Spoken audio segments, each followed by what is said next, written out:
Now this is the story of White Corn Girl. White Corn Girl was a Pueblo Indian girl. She lived with her father and mother, and she worked hard to help her family. She would tend the family garden. She ground corn to make cornmeal. She would cook for the family.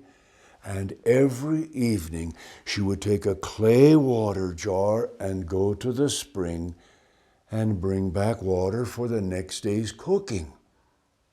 Those are exactly the same chores that every girl in the village would do.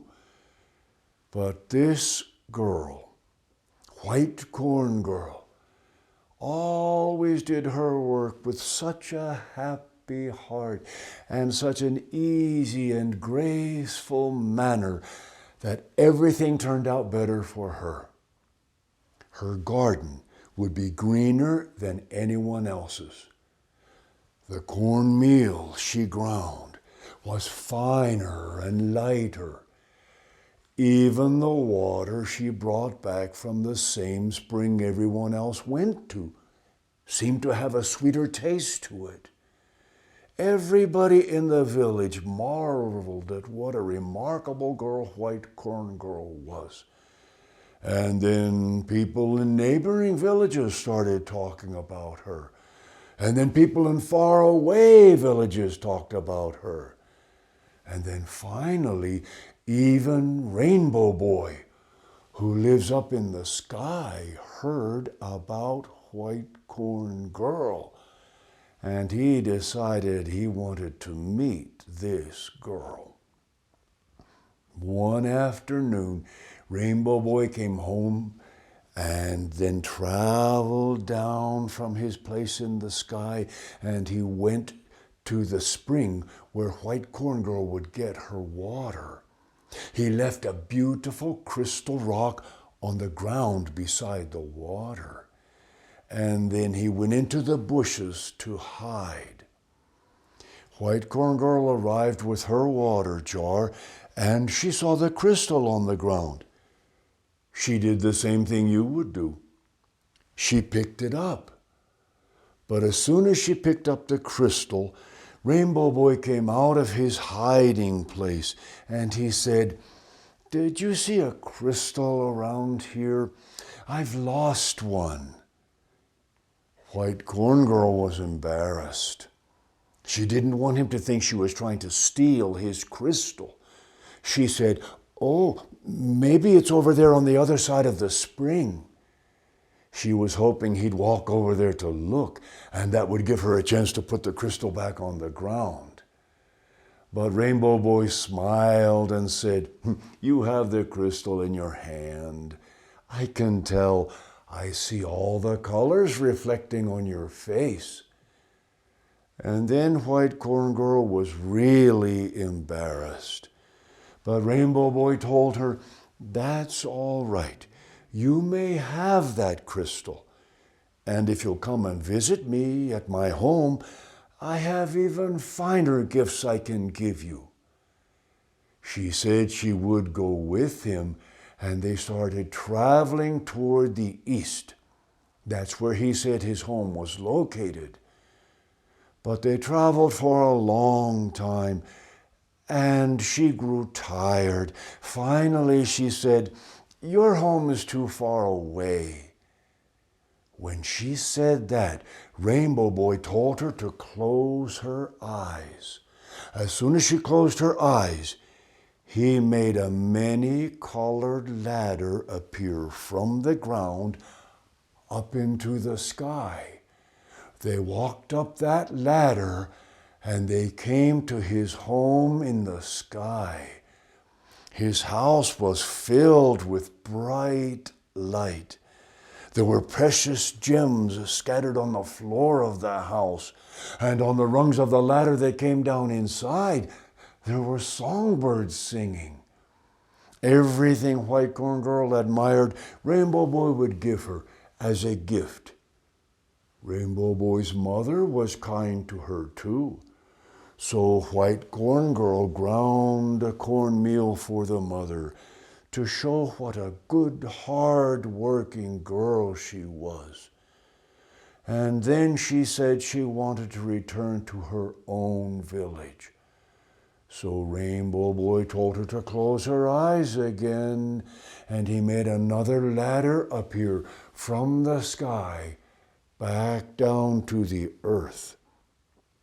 They walked down that ladder and they returned to the spring.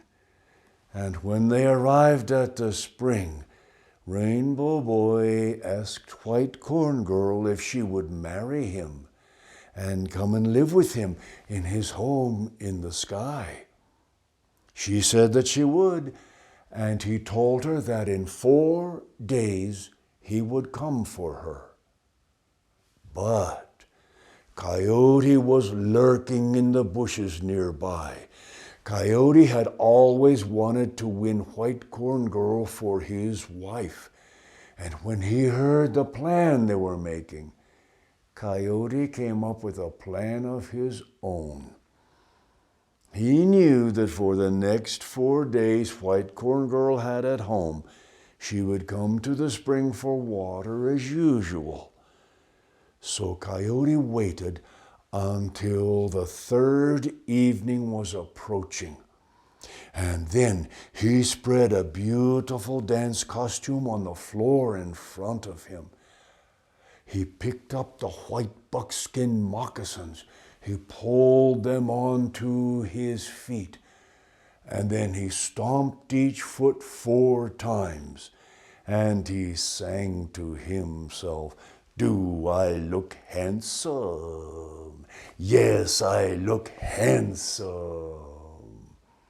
He tied skunk fur tufts around his ankles, and then he stomped each foot 4 times, and he sang, "Do I look handsome? Yes, I look handsome." He went on dressing himself in a beautiful dance costume with bells around his legs, a dance kilt and a sash, a beautiful white shirt. He tied turquoise and shell beads around his neck. With each piece of clothing he put on, Coyote would stomp each foot 4 times. He would sing, "Do I look handsome? Yes, I look handsome." And when he finished dressing, Coyote was well dressed indeed. He went to the spring and he waited in the shadows of the bushes. White Corn Girl arrived with her water jar, and he called out to her, "White Corn Girl, I have come for you. Come away with me now." Well, the shadows were so dark, and Coyote was so well dressed, she mistook him for Rainbow Boy. But she said, "You told me you would come in 4 days. This is only the 3rd day." Coyote said, "Oh, I changed my mind. Come away with me now." She went with Coyote to his house. His house was underground. It was dark and musty. Instead of precious gems on the floor, there were bones of chickens and prairie dogs all over the floor. Instead of songbirds on the rungs of the ladder that came down inside, there were dead chickens hanging from the ladder. She said, "This isn't the house I want to live in. You're not Rainbow Boy." Coyote said, "Don't cry. Look at the fine gifts I have for you." He offered her dry rabbit feet and prairie dog bones. But she started to cry, and Coyote was afraid Rainbow Boy might hear her and come and punish him. So he took her back to the spring. And then the next evening, just as he had promised, Rainbow Boy came for her, and they went to live in his home up in the sky. And they have lived up there ever since. And ever since then, when the people of White Corn Girl's village dance and sing to bring some rain, she can hear the sound of their drums playing. She can hear their voices singing.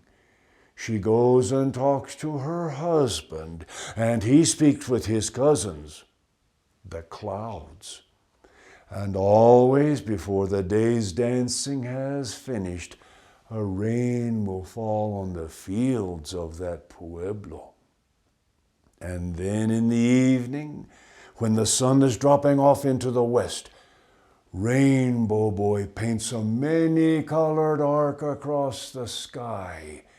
It's a greeting to the people of the village, and it's a message to let them know everything is going well with him and White Corn Girl in their home up there in the sky.